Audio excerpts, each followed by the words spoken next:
ఇవాళ కరీంనగర్లో జరిగిన సంఘటన మీ అందరు గమనిస్తూ ఉన్నారు. మొట్టమొదల మీ ద్వారా ప్రధానమంత్రి గారికి ఒక మెసేజ్ పంపిద్దాం మనం.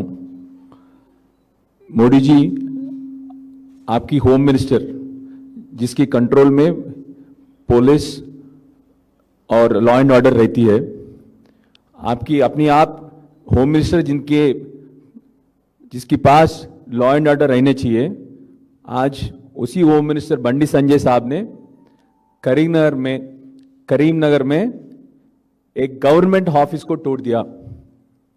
एमएलए ऑफिस जो गवर्नमेंट की ऑफिस है, उस ऑफिस को आपकी एमएलए साहब, आपका मंत्री बंडी संजय साहब ने तोड़ दिया.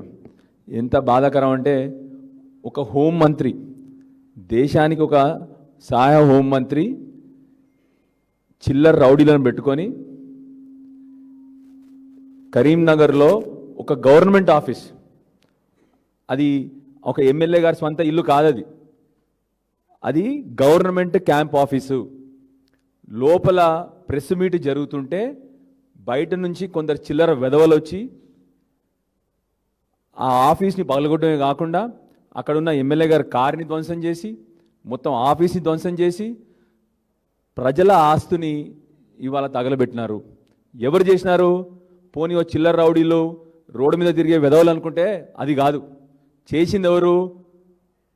చదువు సంధ్య లేని ఒక కేంద్ర మంత్రి. ఇప్పటి వరకు కౌశిక్ గారు ఏమడిగినారు? ఇవాళ ప్రెస్ మీట్లో కూడా కౌశిక్ గారు అడిగింది ఒకటే విషయం, బండి సంజయ్ గారు రండి, విద్య మీద మాట్లాడదాము, ఆరోగ్యం మీద మాట్లాడదాము, మహిళా సంక్షేమం గురించి మాట్లాడదాము, వ్యవసాయం గురించి మాట్లాడదాము, రైతుల వరి కొనుగోలు జరుగుతలేదు దాని గురించి మాట్లాడదామంటే మాట్లాడడానికి చేతగాక, మాట్లాడే తెలియలేక ఇవాళ ఆ ఎమ్మెల్యే గారి క్యాంప్ ఆఫీస్ మీద దాడి. ఎంత ప్లాన్డ్ దాడి అంటే లోపల ప్రెస్ మీట్ జరుగుతూనే ఉంది, ప్రెస్ మీట్ అయిపోలే, ఇంకా లోపల ప్రెస్ మీట్ జరుగుతూనే ఉంటే ఈ కుసంస్కారులు అందరూ వచ్చి, సంస్కార హీనులు వచ్చి అక్కడ ఎమ్మెల్యే ప్రభుత్వ అధికార ఆఫీస్లో ఎమ్మెల్యే క్యాంప్ ఆఫీస్ని మొత్తం ధ్వంసం చేసినారు. ఇదా బీజేపీ ప్రభుత్వం నడిపిస్తూ ఉన్న దేశం? ఇట్లా ఉంటుందా? ఏం మాకు చేయనీకి రాదా? బండి సంజయ్ గారు ఎన్ని మాటలు మాట్లాడినరు? 10 ఏళ్లలో ఒక్క రోజు కూడా మేము వాళ్ళని అటాక్ చేయలేదు. ఏం మా బీఆర్ఎస్ కార్యకర్తలు తలుచుకుంటూ మిమ్మల్ని అటాక్ చేయలేరా? ఒక కేంద్ర మంత్రి నడిపించే పద్ధతి ఇది?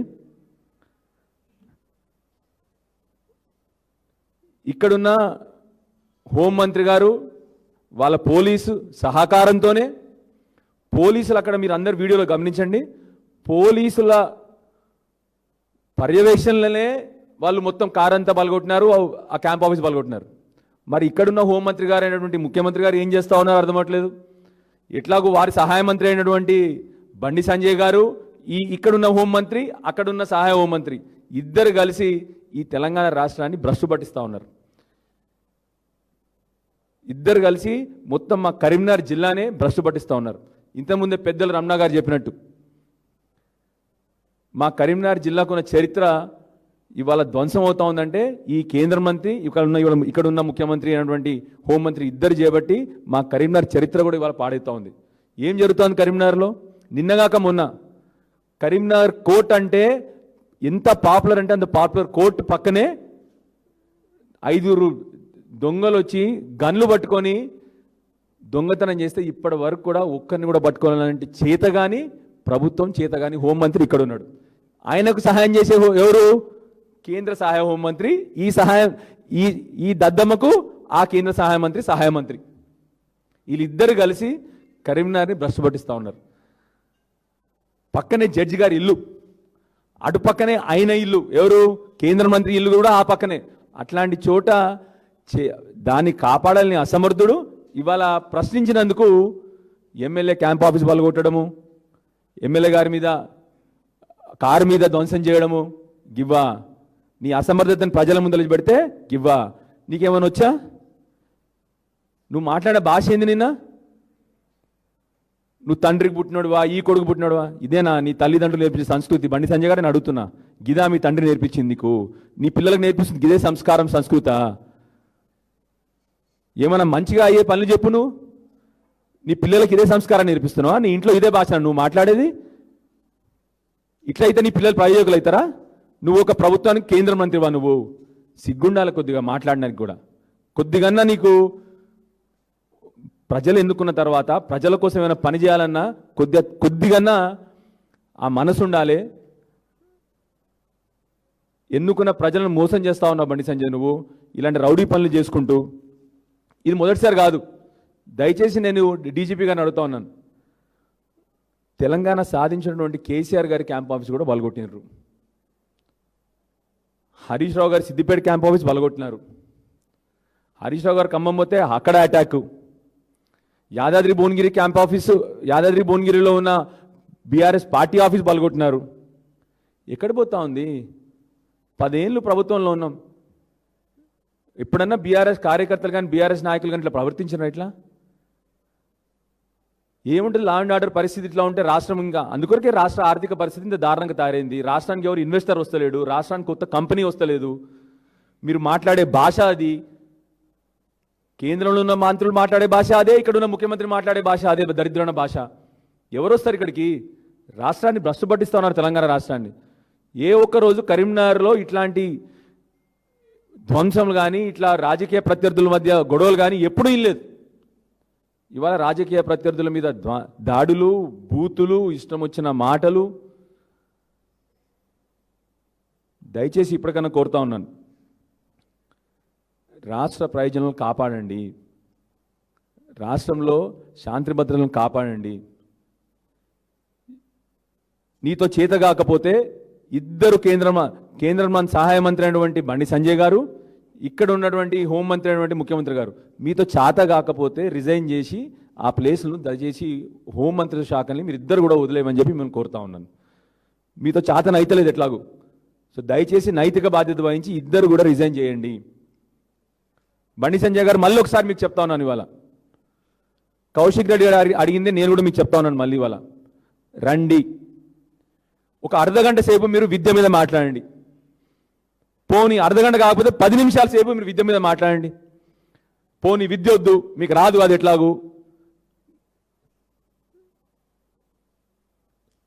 ఆరోగ్యం మీద మాట్లాడండి. పోనీ 10 నిమిషాలు మిమ్మల్ని కోరేది ఆరోగ్యం మీద మాట్లాడండి, అది కూడా వద్దు. పోనీ కరీంనగర్ జిల్లా వ్యవసాయానికి పెట్టిన పేరు, వ్యవసాయం మీద 10 నిమిషాలు మాట్లాడండి.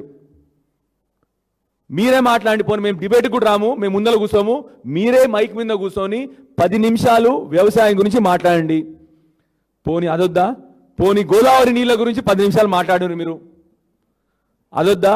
పోనీ మహిళా సంక్షేమం గురించి ఒక 10 నిమిషాలు, కేవలం 10 నిమిషాలు మీరు ప్రెస్ ముందర కూర్చొని మీరు రాసుకొని వచ్చి చదువుతారా? చదువుకోండి, కానీ మాట్లాడండి. విద్యార్థుల రీఎంబర్స్మెంట్ ఫీజు గురించి మాట్లాడతారా? మాట్లాడండి. దయచేసి మళ్ళీ ఒకసారి మేము అదే కోరుతా ఉన్నాం మీ నుంచి, ఒక 10 నిమిషాలు ఏదన్నా ఒక సబ్జెక్ట్, మీ ఇష్టం వచ్చిన సబ్జెక్ట్. పోనీ ఇవాళ మీరు హోంశాఖ సహాయ మంత్రి కదా, దాని గురించి 10 నిమిషాలు మాట్లాడండి. మీరు మేమందరం కూడా నేర్చుకుంటాం. మా ప్రజలకి నిన్న ఒక పౌరుడు పెట్టిండు సోషల్ మీడియాలో ఒక మెసేజ్, బ్రహ్మాండమైన మెసేజ్ పెట్టినాడు నిన్న.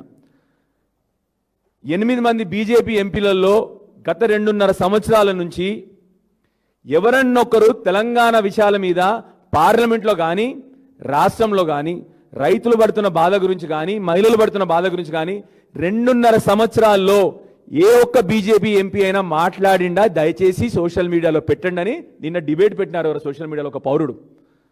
మీరు ఒకసారి దయచేసి జర్నలిస్ట్ మిత్రులను చెప్తాను, ఆ డిబేట్ని ఒకసారి చూడండి. 2.5 సంవత్సరాల నుంచి ఒక్క సబ్జెక్టు మాట్లాడడం లేదు వీళ్ళు.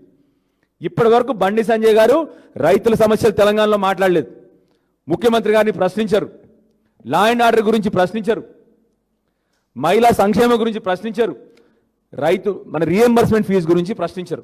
రేవంత్ రెడ్డి గారు పేరేదియ్యరు. నిజంగానే రేవంత్ రెడ్డి గారు సహాయ మంత్రి ఎవరైనా అన్నారంటే బండి సంజయ్ గారే. ఆ సహాయ మంత్రి పోస్ట్ వట్టి పెట్టలే ఆయనకి, రేవంత్ రెడ్డికి సహాయ మంత్రి ఆయన. ఒక్కసారి ప్రజల విషయాలు మాట్లాడకుండా ఏమన్నా అంటే కేటీఆర్ గారిని తిట్టడం, కేసీఆర్ గారిని తిట్టడము అసమర్థుడు చేసే పని. అసమర్థుడు ఏం చేస్తాడు? తనకంత సమర్థవంతుల్ని ఎప్పుడు బూతులు మొత్తం మాట్లాడతాడు. చేతగానుడు ఏం చేస్తాడు? బాగా సమర్థవంతం ఉన్నోడిని ఎప్పుడు తిట్టుకుంటూ కూర్చుంటాడు ఇంట్లో. అది మీరు అసమర్థత.